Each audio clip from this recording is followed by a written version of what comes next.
L'enregistrement de la musique, en tous les cas, a connu des événements extrêmement brutaux lors du siècle passé. Vous vous souvenez pas, mais vous avez sans doute entendu parler des disques vinyles avec une industrie extraordinaire dans le monde, extrêmement épanouissante et propice, et qui a cédé sa place à des cassettes, et on pensait que les disques vinyles allaient mourir.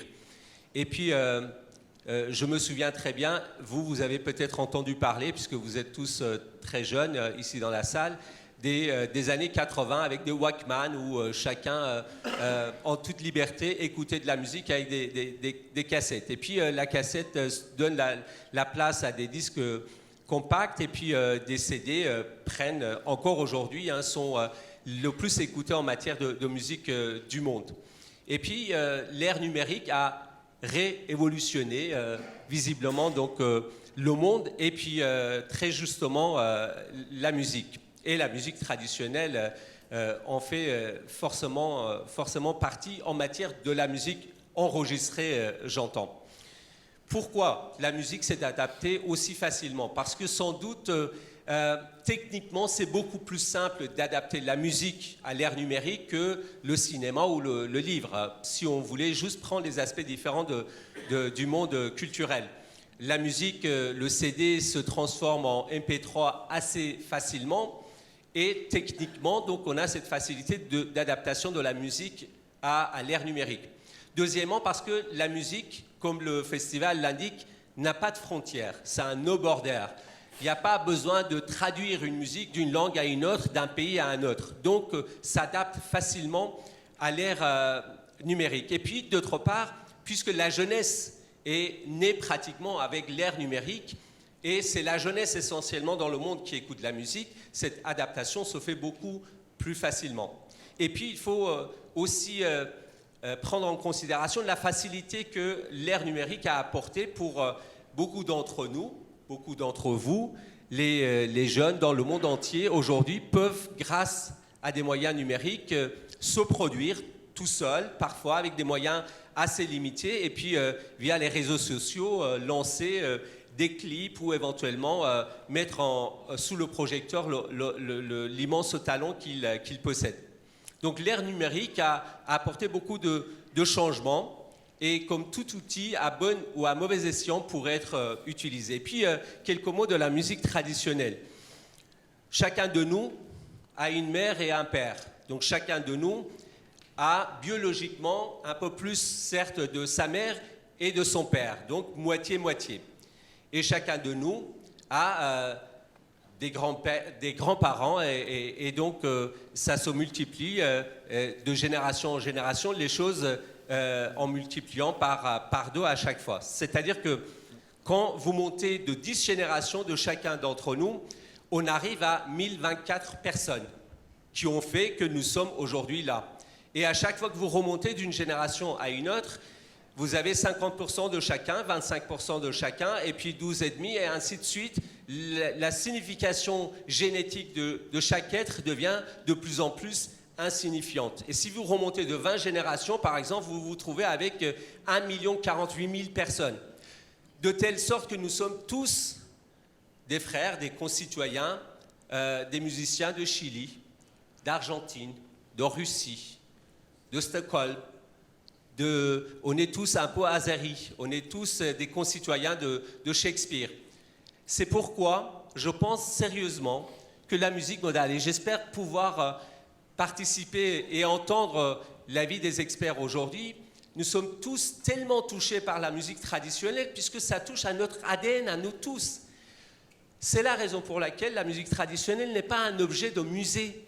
C'est une rivière qui doit couler, qui doit grandir, qui doit prendre la force à chaque fois qu'elle coule, ici et là.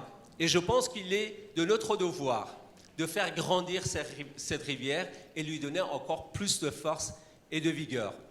La musique a cette magie fantastique de pouvoir résonner à chacune et à chacun de nous d'une manière personnelle.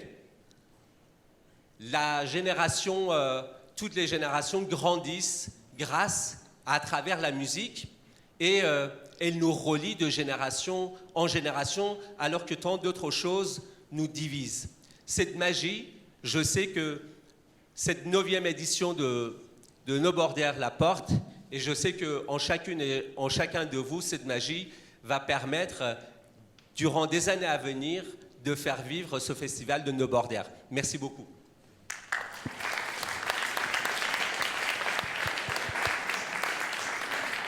Anne Maréchal. Oui, bonjour à tous. On a décidé que ceux qui venaient de loin, on reste assis. Donc bonjour à tous. Très heureuse d'être là pour ouvrir ce colloque. Beaucoup de choses ont été dites, c'est vrai. Le fait que ça se passe à Brest. On va dire tout commence à Brest, mais tout commence en Finistère. Donc très très heureuse d'être là pour ce festival de Brest. Ce que tu as dit sur le numérique et le traditionnel, c'est vrai que traditionnel, on aurait un peu le schéma de faire un truc vieillissant alors que c'est très actuel, ça se renouvelle.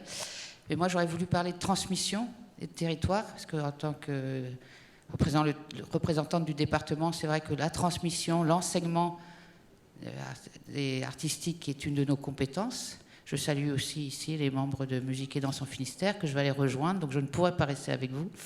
Donc cette transmission est essentielle, parce que comme tu disais, on l'a dans nos gènes, mais il faut le transmettre ensuite, même si voilà, il faut la médiation, c'est bien que le fait culturel se transmet par la famille, mais si on ne l'a pas, il faut aussi des médiateurs, cette transmission, donc en tant que médiation, mais aussi comme un savoir qui avance.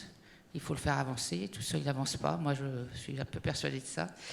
Et le territoire, donc c'est cette avancée avec les générations, avec les populations, ce que vous faites déjà par l'association.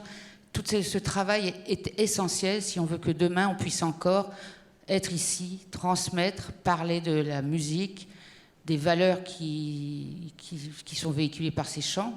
Tu en as très bien parlé, merci.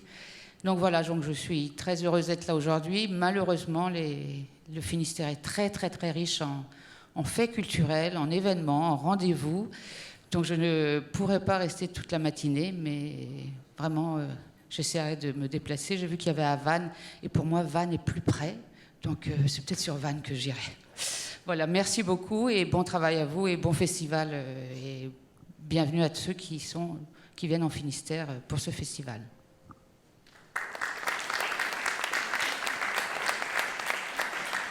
Alors, monsieur le directeur de la scène nationale, monsieur Éric Marchand, grand, je ne sais pas s'il faut le représenter, tellement il est connu, et directeur de Drôme, madame la déléguée à la culture du département, monsieur l'élu à la culture de la ville de Brest, donc je vous salue, ainsi que vous, mesdames et messieurs, au nom du directeur de la DRAC Bretagne, qui n'a malheureusement pas pu être présent. Donc je vais m'exprimer en son nom. Les musiques traditionnelles sont en effet le marqueur, le terreau d'identité régionale, locale, mais aussi se nourrissent et sont ouvertes aux cultures du monde musicales et se nourrissent, et particulièrement en Bretagne d'ailleurs, il y a cette habitude de mêler et de se nourrir dans cette ouverture qu'on retrouve particulièrement à Brest. Et ça contribue à la richesse de la culture en France et dans le monde, et les musiques traditionnelles participent de cette diversité. Avec les bouleversements du monde de la musique, les évolutions de la société et la place prédominante du numérique, le thème de ce colloque est vraiment un enjeu essentiel quant à la pérennité de ces musiques. Donc il y a vraiment un choix au niveau de cette thématique qui est vraiment d'actualité et essentielle. Il tient parfait. Je trouve que c'est vraiment important aussi que les organisateurs aient pensé dans cette réflexion qui est proposée aux 4 axes de la transmission, de la création, de la médiation avec les populations et puis de la recherche, qui sont des volets essentiels aussi des différentes composantes des musiques traditionnelles, et comment le numérique vient modifier, interroger toutes ces composantes. Le ministère de la Culture, il accompagne la dynamique des musiques traditionnelles dans ces différents aspects-là. Et actuellement, il travaille à mieux appréhender les difficultés des musiques traditionnelles et aussi des musiques du monde. Il y a un groupe de travail qui a été mis en place avec les 2 fédérations qui ont mené des auditions d'acteurs, dont Éric Marchand et d'autres artistes, notamment bretons, qui permettront de proposer des pistes de travail à partir de cette concertation par rapport aux problématiques que rencontre ce secteur de la musique. Et je crois que j'en suis même persuadée, ce colloque contribuera également à favoriser une meilleure prise en compte des besoins du secteur auxquels l'État et les collectivités sont attentives ensemble. D'ailleurs, au niveau de la région de la DRAC et du Centre national des variétés, on a initié une convention de partenariat sur les musiques actuelles qui ont offert des nouvelles possibilités de soutien que les interventions de chaque partenaire et dont se sont emparés les acteurs des musiques traditionnelles et qui comportait d'ailleurs un appel à projet sur le numérique. Et on va organiser la concertation avec les acteurs pour réfléchir à l'évolution de cette convention de 3 ans là, qui s'achève. Et donc voilà, c'est aussi pour ça que nous sommes donc tous, je pense, très impatients de nous nourrir de ces échanges. Et donc je conclurai en remerciant les organisateurs donc, de l'association Drôme et du festival, enfin les organisateurs de ce colloque et du festival, parce que c'est une vraie chance et vraiment d'associer les deux, le colloque et le festival, dans la qualité de ce qui est proposé et aussi du public qui est toujours très... En effet, pour être à Rennes, on constate une vraie ouverture, enfin une appétence sur aussi ces esthétiques-là musicales. Donc voilà, je ne serai pas plus longue et bonne journée à vous.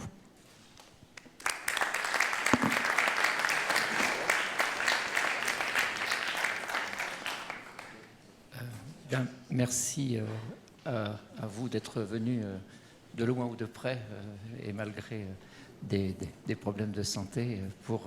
C'est pour nous très important de voir que les collectivités et le ministère nous soutiennent dans notre action, dans nos travaux, dans nos recherches, dans nos errances. Merci à Mathieu de nous accueillir. Et merci à l'équipe du Quartz de tout ce qui a été mis en œuvre pour que ces journées de réflexion se passent le mieux possible. Je vous donnerai tout à l'heure quelques petits éléments matériels sur la manière dont justement ces journées de réflexion et ces échanges vont se passer. Dans un premier temps, la question qu'on a pu se poser, c'est est-ce que vraiment il y a une spécificité des musiques populaires, des musiques traditionnelles, des musiques modales?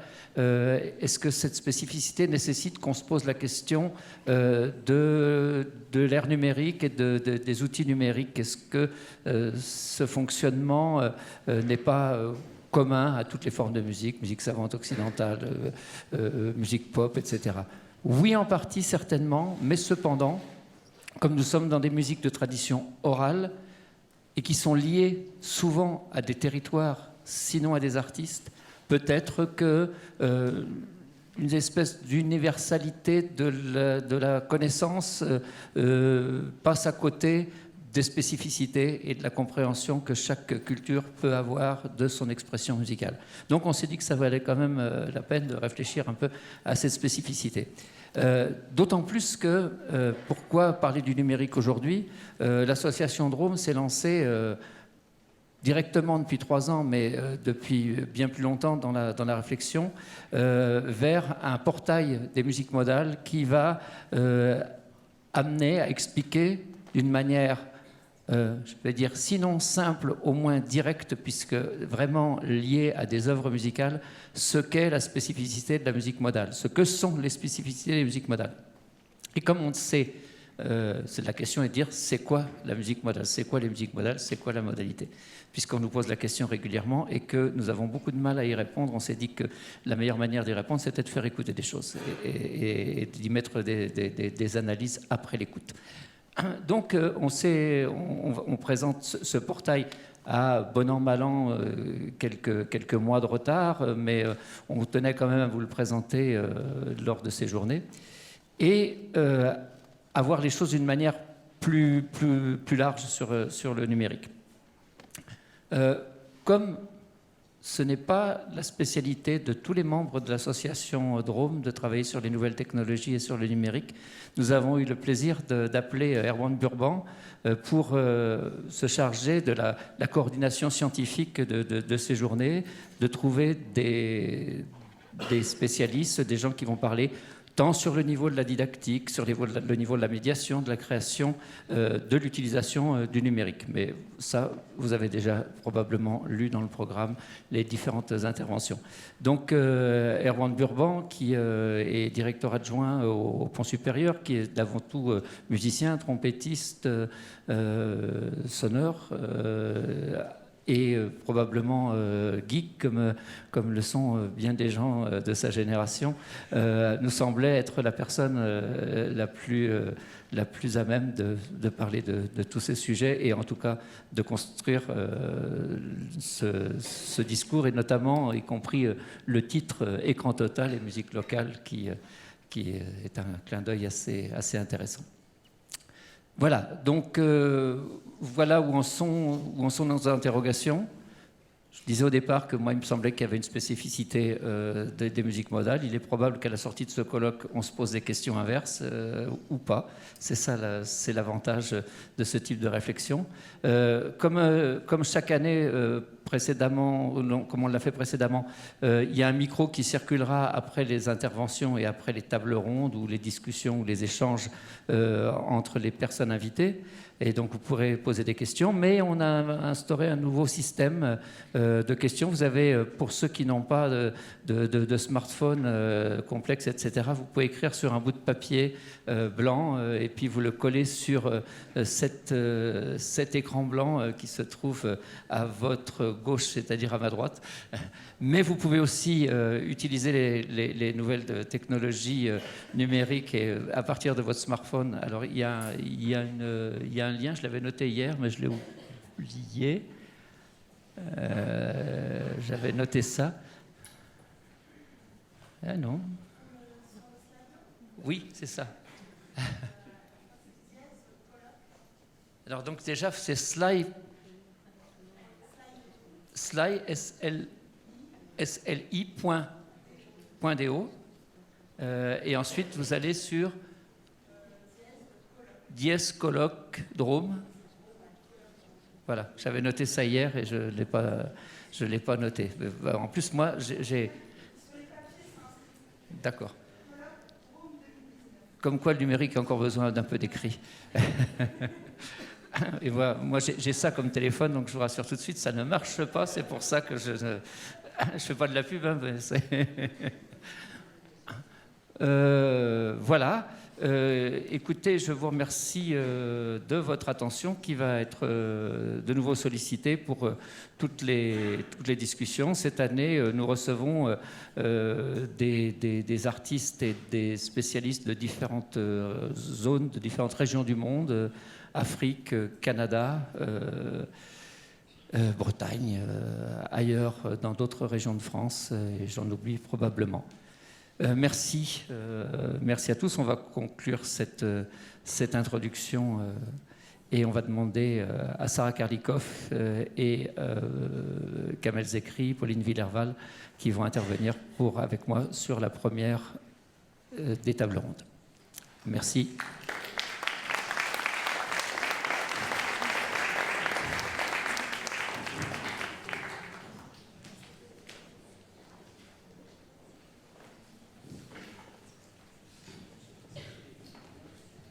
Un, deux, oui, ça, voilà.